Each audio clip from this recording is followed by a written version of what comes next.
Hello everyone, আমি সুমন বিশ্বাস and welcome to our channel Doses Learning. WBJ result already publish হয়েছে এবং বিফার্মের কাউন্সেলিংও start হয়ে গেছে। যারা ফার্স্ট ইয়ারের জন্য কাউন্সেলিং স্টার্ট করেছো, যারা এখনো ভাবছো যে পড়বো কি পড়বো না বিফার্ম, অলরেডি যারা existing students of BPharm first year, second year, third year এবং ফোর্থ ইয়ার, এবং যে সমস্ত গার্জিয়ান যারা ভাবছেন আফটার বিফার্ম ছেলে বা মেয়ে কি করবে, কোন কোন জব অপরচুনিটি রয়েছে, আজকের আমাদের এই আলোচনায় মূলত এই বিষয়ে কনফাইন থাকবে আফটার বিফার্ম কি কি ধরনের জব অপরচুনিটি রয়েছে। আমরা আশা করি আপনাদের প্রত্যেকের এই ভিডিওটা ভীষণভাবে কাজে লাগবে। চলুন তাহলে ভিডিওটা শুরু করা যাক। তো প্রথমেই যে জব অপরচুনিটিটা সবার আগে আসে আফটার বিফার্ম, সেটা হলো ইন্ডাস্ট্রিয়াল। মানে ইন্ডাস্ট্রিতে কিন্তু আমাদের সবার আগে জব অপরচুনিটি তৈরি হয় আফটার বিফার্ম। কারণ যে কোনো স্টুডেন্ট সে বিফার্মে ভর্তি হতে যাওয়ার সময় তার মাথায় একটাই কথা আসে যে আমি ওষুধ প্রস্তুতি বিদ্যা নিয়ে পড়াশোনা করতে যাচ্ছি, এবং সেই ওষুধ প্রস্তুতি বিদ্যা যদি হয় তাহলে দেখুন এই ইন্ডাস্ট্রিয়াল ফার্মেসি বা ফার্মাসিউটিক্যাল ইন্ডাস্ট্রিতে সেখানে প্রথম যে জব অপরচুনিটিটা রয়েছে সেটা হলো ফর্মুলেশন ডেভেলপমেন্ট। ফর্মুলেশন ডেভেলপমেন্ট মানে কি, যে কোনো একটা ওষুধ যেটা আমরা মার্কেটে পাই সেই ওষুধটাকে কিভাবে আরো ডেভেলপমেন্ট করা যায় বা সেটাকে কিভাবে স্টেবল ফর্মে নেওয়া যায়, এবং সেইটা কিন্তু এই ফর্মুলেশন ডেভেলপমেন্টের মধ্যে রয়েছে এবং এটা একটা দারুণ জব অপরচুনিটি আফটার বিফার্ম। তারপরে যেটা আসে সেটা হচ্ছে অ্যানালাইটিক্যাল কেমিস্ট। মানে হলো কোনো একটা কেমিক্যাল রিঅ্যাকশন ওই ড্রাগের মধ্যে বা ওই ফর্মুলেশনের মধ্যে হচ্ছে কিনা বা ঠিকঠাক চলছে কিনা সেটা দেখার জন্য কিন্তু এই অ্যানালিটিক্যাল কেমিস্টটা কিন্তু এই ভূমিকা পালন করে, এবং এটার হিউজ একটা জব অপরচুনিটি কিন্তু রয়েছে। তার সঙ্গে সঙ্গে চলে আসে প্রোডাকশন এক্সিকিউটিভ।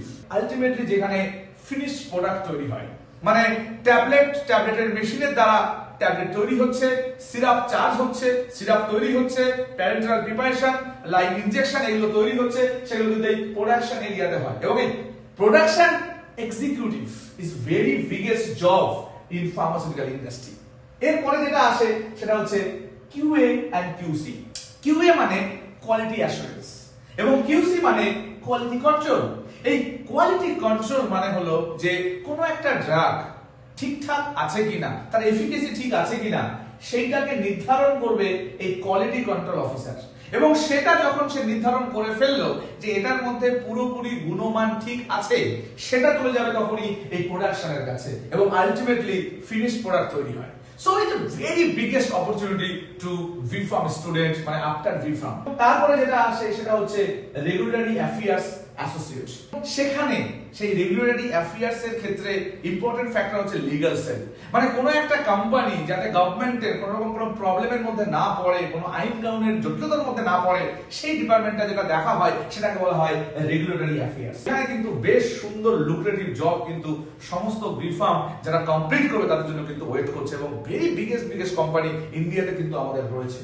তারপরে ফার্মাকোভিজিলেন্স অ্যাসোসিয়েট, কোন একটা ড্রাগের ক্লিনিক্যাল ট্রায়ালস, তার সেফটি, তার এফিকেসি কিরকম থাকছে, এরকম অ্যাসোসিয়েটও কিন্তু অনেক সময় কিন্তু আমাদের এই কোম্পানিগুলো থাকে। Last but not the least সেটা হলো R&D, রিসার্চ এন্ড ডেভেলপমেন্ট। সমস্ত জায়গায় কিন্তু এই কথাটা আমরা জানতে পারি, শুধুমাত্র ফার্মাসিউটিক্যাল টেকনোলজিতে নয়, ইন এভরি সেক্টর যে রিসার্চ এন্ড ডেভেলপমেন্ট। ঠিক সেরকম আমাদের এখানেও নিত্য নতুন যেভাবে রোগ বাড়ছে, সেই কারণের জন্য প্রত্যেকটা ইন্ডাস্ট্রি এই R&D তে কিন্তু প্রচুর ইনভেস্ট করছে, যাতে করে some new drug as well as some new formulation develop করা যায়। সেক্ষেত্রেও কিন্তু একটা বিগেস্ট অপরচুনিটি কিন্তু আফটার BPharm রয়েছে, কিন্তু এই ক্ষেত্রে মনে রাখতে হবে MPharm হলে কিন্তু বেশি সুবিধা হয়। এবার যে জব অপরচুনিটি আসে সেটা হচ্ছে health care sector. Health care সেক্টরে ফার্মাসিস্টের কিন্তু অনেক গুরুত্বপূর্ণ ভূমিকা রয়েছে। তো প্রথমে যে জব অপরচুনিটি আসে সেটা হচ্ছে হসপিটাল ফার্মাসিস্ট, যেখানে ডক্টর প্রেসক্রিপশন করার পরে সেই প্রেসক্রিপশনটাকে ভালোভাবে হ্যান্ডেলিং করে এবং পেশেন্টের কাছে সঠিকভাবে ওষুধ তাকে নির্ধারিত ডোজে তাকে বুঝিয়ে দেওয়া, এবং সমস্ত ড্রাগগুলো ঠিকঠাকভাবে স্টোরেজ কন্ডিশন মেইনটেইন হচ্ছে কিনা সেগুলো কিন্তু এই হসপিটাল ফার্মাসিস্টের দায়িত্বের মধ্যে পড়ে। এরপরে আরেকটা যে গুড জব অপরচুনিটি আসে এই হেলথ কেয়ার সেক্টরের মধ্যেই, সেটা হচ্ছে ক্লিনিক্যাল ফার্মাসিস্ট।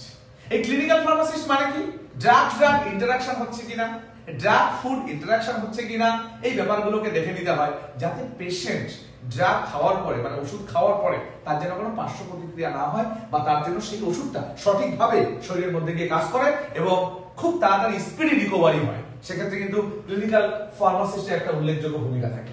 তারপরে যেটা থাকে সেটা হচ্ছে কমিউনিটি বা রিটেল ফার্মাসি। প্রচুর বড় বড় কোম্পানি এখন কমিউনিটি বা রিটেল ফার্মাসিস্ট করছে, মানে ফার্মাসি শপ ওপেন করছে। সেক্ষেত্রে কিন্তু প্রচুর ফার্মাসিস্টের ভূমিকা থাকে, যেখানে কিন্তু তারা রিটেল বা কমিউনিটি ফার্মাসিস্ট হিসেবে কাজ করে, যেখানে আউট পেশেন্ট যারা আসে প্রেসক্রিপশন নিয়ে তাদেরকে সেই প্রেসক্রিপশনের ওষুধ বুঝিয়ে দেওয়া, কিভাবে খাবে এবং সেই নির্ধারিত ডোজ সঠিকভাবে তাদেরকে বলে দেওয়া, অ্যাজ ওয়েল অ্যাজ এভরি ওই রিটেলের যত ফার্মাসিস্টের কাজ থাকে সেগুলোকে নির্ধারণ। নার্সিং হোম বা প্রাইভেট হসপিটালেও কিন্তু প্রচুর রকম ভাবে আমাদের ভূমিকা থাকে ফার্মাসিস্টের। সেখানে সেই নার্সিং হোমের সমস্ত ড্রাগ ঠিক আছে কিনা, ড্রাগ গুলো সঠিকভাবে পেশেন্টের কাছে পৌঁছাচ্ছে কিনা, as well as prescription handling থেকে শুরু করে সমস্ত কাজ কিন্তু এই ফার্মাসিস্টের থাকে। তো হেলথ কেয়ার সেক্টরের মধ্যে কিন্তু একটা বিগেস্ট জব অপরচুনিটি রয়েছে আমাদের ফার্মাসিস্টের জন্য, এবং প্রত্যেকটা ক্ষেত্রে যে যে বিষয়ে ইন্টারেস্টেড সে কিন্তু সেই বিষয়ে সে জব করতে পারে। এর পরে যে সেগমেন্টটা আসে সেটা হচ্ছে গভর্নমেন্ট জব।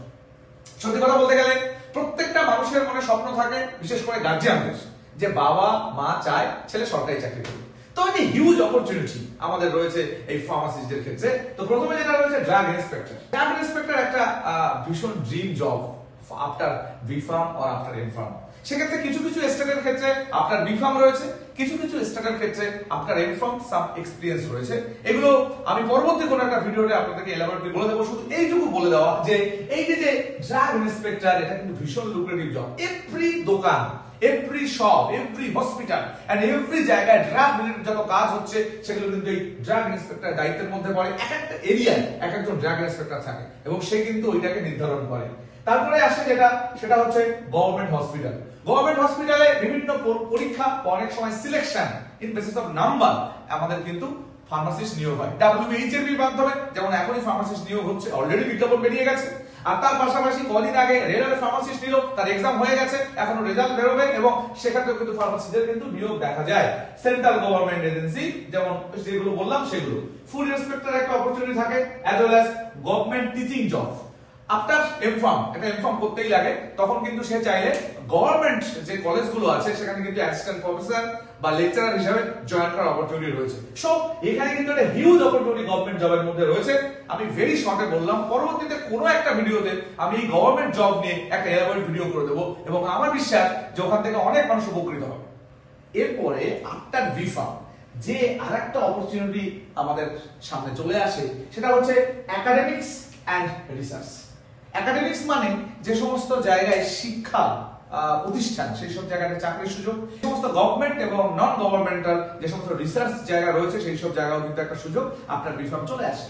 সেক্ষেত্রে লেকচারার বা assistant professor. After BPharm 3 years experience হলে কিন্তু ডিপ্লোমা ফার্মাসিস্টদেরকে আমরা টিচিং করতে পারি, সেক্ষেত্রে লেকচারারের অপশন আফটার বিফার্ম খোলা রয়েছে। আর বিফার্মের পরে যদি আমরা এমফার্ম কমপ্লিট করে ফেলি তাহলে কিন্তু আমরা অ্যাসিস্ট্যান্ট প্রফেসরের জন্য এলিজিবল, এবং আমরা কিন্তু যে কোনো private as well as government অর্গানাইজেশনে যে কলেজগুলো আছে সেখানে আমরা অ্যাপ্লাই করতে পারি। এরপরে আছে রিসার্চ সায়েন্টিস্ট।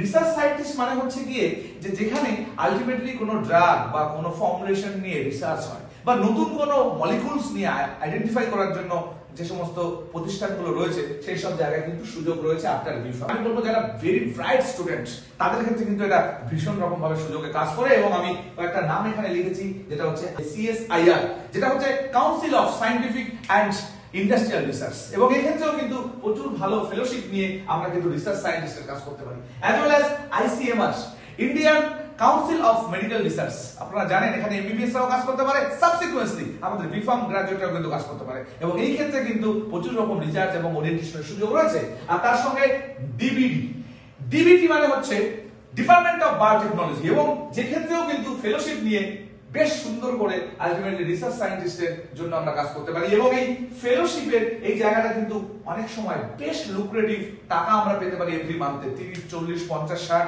এগুলো কিন্তু আলটিমেটলি কোনো ব্যাপার না যদি ব্রাইট স্টুডেন্ট হিসেবে আমরা কাজ করতে পারি, এবং বিদেশে গিয়ে প্রচুর সুযোগ রয়েছে রিসার্চ করার জন্য এবং রিসার্চের সঙ্গে সঙ্গে জব করার জন্য। তো একটা হিউজ অপরচুনিটি একাডেমিক্স এন্ড রিসার্চের ক্ষেত্রে কিন্তু আফটার বিফার্ম আমাদের হাতের সামনে রয়েছে, আমরা চাইলেই কিন্তু এগুলোকে অ্যাক্রু করতে পারি। এর পরবর্তীতে যে জায়গাটা আসে সেটা হচ্ছে কর্পোরেট আর এমার্জিং সেক্টর। দেখুন এইটা কিন্তু একটা ভীষণ ইম্পর্টেন্ট ফ্যাক্টর হয়ে দাঁড়ায় যে এই যে কর্পোরেট, এই কর্পোরেটই কিন্তু পৃথিবীতে আজকে দিশা দেখাচ্ছে।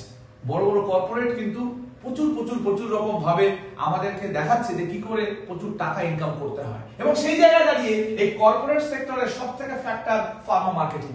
এবং এই ফার্মা মার্কেটিংটা কিন্তু আলটিমেটলি ভীষণ ইন্টারেস্টিং। তার কারণ কোনো প্রোডাক্ট তৈরি হলো যদি বিক্রি না হয় তাহলে কিন্তু আলটিমেটলি কিন্তু সেই প্রোডাক্টের বেনিফিট হবে না। এই ফার্মা মার্কেটিং মানে হলো বিভিন্ন রকম কোম্পানিতে ফার্মা মার্কেটিং এক্সিকিউটিভ তারা কিন্তু এমপ্লয়মেন্ট করে এবং তার মাধ্যমে কিন্তু প্রচুর আফটার রিফার্ম মানুষ কিন্তু সেখানে জবের জন্য ঢুকতে পারে এবং সেখানে কিন্তু প্রচুর প্রচুর রকম সুযোগ রয়েছে।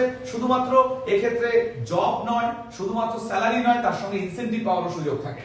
মেডিকেল রাইটিং, বিভিন্ন রকম মেডিকেল পেপার পাবলিকেশনে প্রচুর লেখার জায়গা রয়েছে এবং যেগুলো মেডিকেল রাইটিং এর জন্য কাজ করে এবং সেখান থেকে ফ্রিল্যান্সিং এর মাধ্যমে আমরা চাইলে প্রচুর টাকা ইনকাম করতে পারি। ক্লিনিক্যাল ডাটা ম্যানেজমেন্ট, এই ক্লিনিক্যাল ডাটা ম্যানেজমেন্টের ক্ষেত্রেও প্রচুর জব অপরচুনিটি রয়েছে, যেখানে প্রত্যেকটা ড্রাগ তার adverse effect as well as সেই ড্রাগটা কিভাবে শরীরের মধ্যে গিয়ে কাজ করছে এবং তার কি ভাবে অ্যাক্টিভলি কাজ করলো সেই সমস্ত ব্যাপার কিন্তু এর মধ্যে রয়েছে।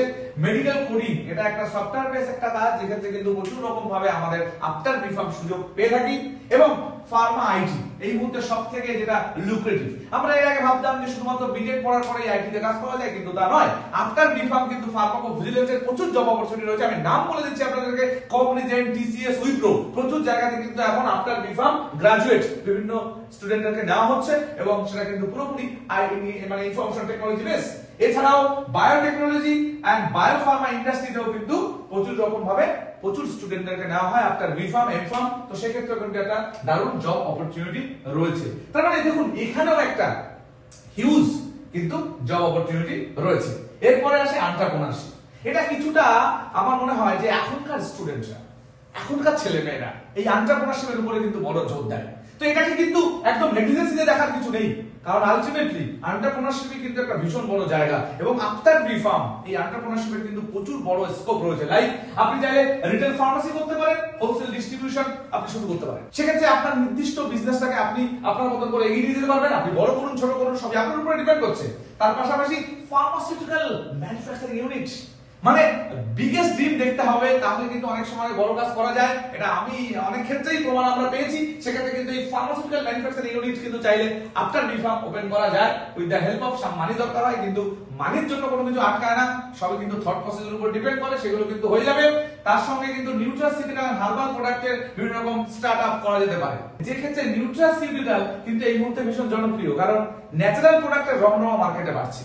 সিনথেটিক প্রোডাক্ট মানুষ কিন্তু অ্যাভয়েড করছে, ন্যাচারাল প্রোডাক্ট এগোচ্ছে। একটা বড় সেটআপ রয়েছে এবং অনলাইন ফার্মেসি কিন্তু চাইলে আমরা ওপেন করতে পারি। অনলাইন ফার্মেসি মানে লাইক ধরুন একটা সফটওয়্যার ডেভেলপমেন্ট করে তার মাধ্যমে প্রচুর মানুষের বাড়িতে সেই সুযোগটাকে পৌঁছে দেওয়া, কারণ মানুষের এখন টাইম কমে আসছে। আমি লাস্টে লিখেছি বাট নট দ্য লিস্ট, আমি কিন্তু এখানেও লাস্টে লিখেছিলাম R&D। তো এইগুলো কিন্তু ভীষণ বিগেস্ট অপরচুনিটি। সো আমার মনে হয় যে আজকের এই শর্ট ভিডিওতে আপনাদেরকে আমরা অনেক রকম ভাবে হেল্প করতে পেরেছি এবং আমরা পরবর্তীতে এক একটার উপরে বিগেস্ট ভিডিও করব এবং যেগুলো থেকে আপনাদের প্রত্যেকের উপকৃত হবে। থ্যাংক ইউ এন্ড সবাই আমাদের চ্যানেলটাকে সাবস্ক্রিপশন করে দেবেন, অ্যাজ ওয়েল অ্যাজ তার সঙ্গে কিন্তু লাইক করতে ভুলবেন না। আশা করি আপনাদেরকে আমরা অনেকভাবে হেল্প করতে পারবো। Thank you.